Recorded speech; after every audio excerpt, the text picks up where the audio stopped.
हिंदू राष्ट्र में वाल्मीकि रहेगा कि नहीं रहेगा? आप कह रहे हैं ना, वो थोड़ी कह रहे हैं। अरे तो क्या कह रहे हैं वो लोग? क्या ब्राह्मण बनाएंगे हमको ब्राह्मण बनाएंगे वो लोग? अगर हिंदू राष्ट्र बन जाते तो हमको ब्राह्मण बनाएंगे? जाटो समाज से आती हो, आप लोग मुझे ब्राह्मण बनाएंगे अगर हिंदू राष्ट्र रहता है? वाल्मीकि रहेगा, अछूत रहेगा, चमार रहेगा, तो आप लोग कैसे हिंदू राष्ट्र की बात कर रहे हैं? मेरे बहुजन समाज के लोगों, आज भी वक्त है। तुम्हें हिंदू के नाम पर भड़काया जा रहा है, लेकिन आप लोग SC ST OBC के लोग एक हो जाइए।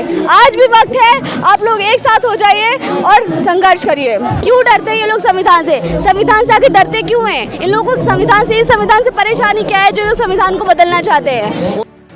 इस वक्त हम मौजूद हैं दिल्ली के जंतर मंतर पर, जहां पर तमाम महिलाएं जो हैं इस वक्त जो है सड़कों पर एकत्रित हुई हैं और इनकी जो मांग है कि इनको चाहिए एकता वाला भारत, यानी कि जो देश के अंदर जिस तरीके से एक समान शिक्षा नहीं है, 5 किलो राशन में लोगों को खरीदा जाता है, तो उसी विषय पर आज ये लोग जो हैं हज़ारों की संख्या में महिलाएं जंतर मंतर पहुँची हैं और जान लेते हैं कि आखिर इनकी क्या क्या मांगे हैं और किन मांगों को लेकर जंतर मंतर पर आप आई हैं। सबसे पहले सभी को जय भीम।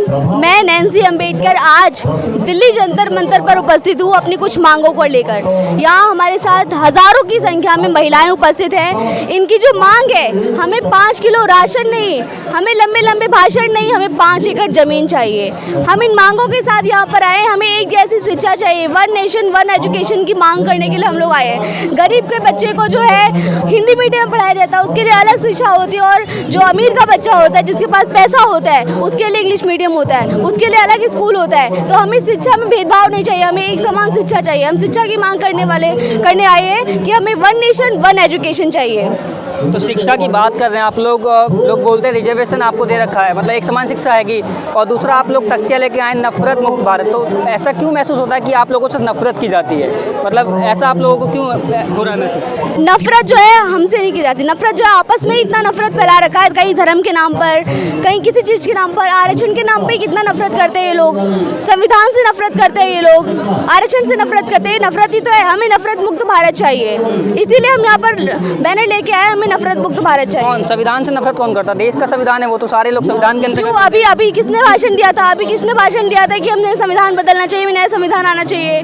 कौन है वो लोग? किसने भाषण दिया था कि संविधान बदलना चाहिए? क्यों डरते हैं ये लोग संविधान से? संविधान से आके डरते क्यों हैं? इन लोगों को संविधान से परेशानी क्या है जो लोग संविधान को बदलना चाहते हैं? वो तो ये बोलते हैं ना कि संविधान में चेंजेस करने चाहिए, पूरे तरह से क्या चेंजेस करने चाहिए? बाबा साहब अम्बेडकर ने जो संविधान लिखा था वो गलत है क्या? वो गलत है। आप लोग तय करेंगे कि संविधान में क्या लिखना चाहिए? आप होते कौन है तय करने वाले कि संविधान में क्या लिखा होना चाहिए? पहले जो संविधान हमारा लिखा हुआ है उसको पूरी तरीके से लागू तो कर लो।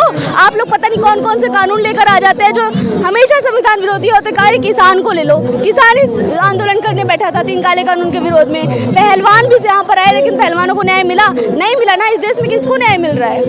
किसी को न्याय नहीं मिल रहा है। इसलिए हम यहाँ पर आए।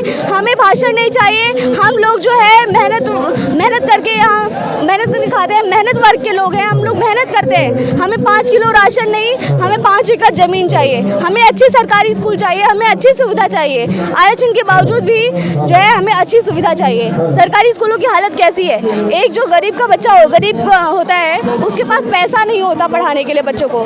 मजबूरी में वो गरीब का बच्चा जो है सरकारी स्कूल में पढ़ता है। जिसके पास पैसा होता है, क्या वो सरकारी स्कूल में पढ़ना चाहेगा?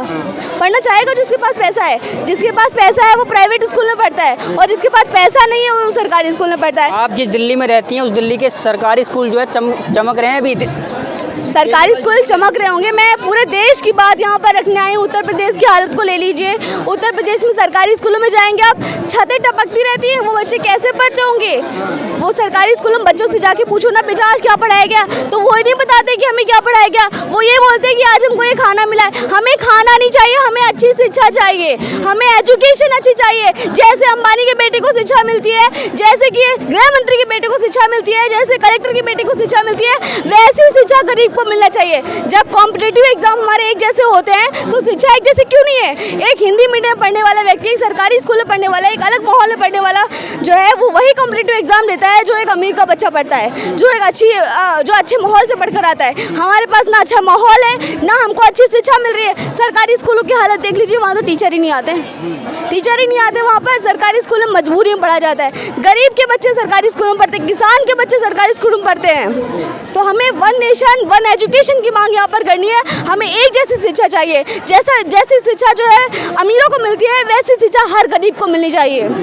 तो आप बोल रहे हैं कि संविधान जो है पूरी तरह से लागू नहीं है, संविधान खतरे में है, बदलने की बात लोग कर रहे हैं। तो उसी संविधान से इलेक्शन होते हैं, प्रधानमंत्री, राष्ट्रपति और आपके विधायक चुन के आते हैं, तो संविधान आखिर खतरे में कैसे? वो संविधान लागू तो है देश के अंदर। संविधान खतरे में, लगातार जो है लोग हिंदू राष्ट्र बनाने की बात कर रहे हैं। पहले मुझे आप लोग ये बताइए, हिंदू राष्ट्र से किसका भला होगा?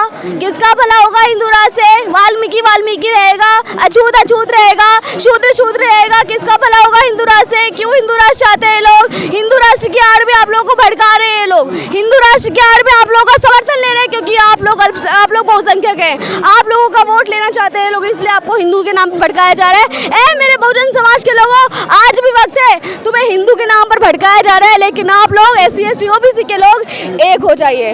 आज भी वक्त है, आप लोग एक साथ हो जाइए और संघर्ष करिए। OBC तो बोलता वो हिंदू है, हिंदू राष्ट्र के पीछे OBC, तो कहाँ से होगा?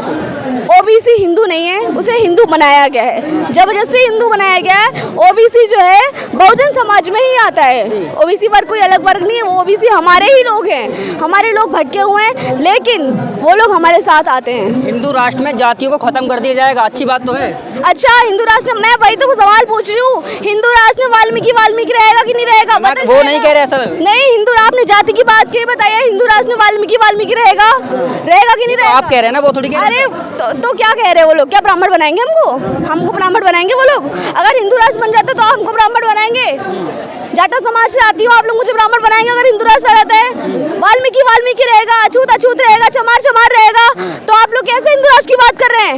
हमें वन नेशन चाहिए, हमें एजुकेशन की बात रखनी होगी। आप लोग पत्रकारिता करते हैं, जो बड़े बड़े पत्रकार होते हैं वो लोग टीवी चैनल बैठ जाते हैं और हिंदू मुसलमान करते रहते हैं। जिस दिन जो है पत्रकार शिक्षा, स्वास्थ्य, रोजगार की बात करेंगे, उस दिन हमारा देश आगे जाएगा। लोग कह रहे हैं कि 24 में मोदी जी आएंगे तो हिंदू राष्ट्र बनने की पूरी संभावना है। वही तो हम समझाने यहाँ पर लोगों को आए। 24 में अगर बीजेपी सरकार आती तो आपके हक और संविधान खतरे में, आपके हक और अधिकार खतरे में। अगर आप अपने अधिकारों को बचाना चाहते हैं तो 24 का इलेक्शन आपके लिए बहुत महत्वपूर्ण है। आप लोग जो है बीजेपी को वोट ना देकर किसी ऐसे इंसान को, ऐसे व्यक्ति को, ऐसी पार्टी को वोट दीजिएगा जो आपके समर्थन में कार्य करती हो, ना कि आपके विरोध में कार्य करती हो।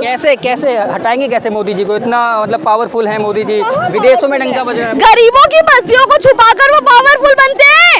दिल्ली में G20 का आयोजन हुआ था तो इन लोगों ने गरीबों की बस्तियों को छुपा दिया था और पावरफुल कहते हैं लोग खुद को, विश्व गुरु बना रहे हैं लोग खुद को, इसलिए पावरफुल कहते हैं कि वो लोग गरीबों की बस्तियों को छुपा देते हैं।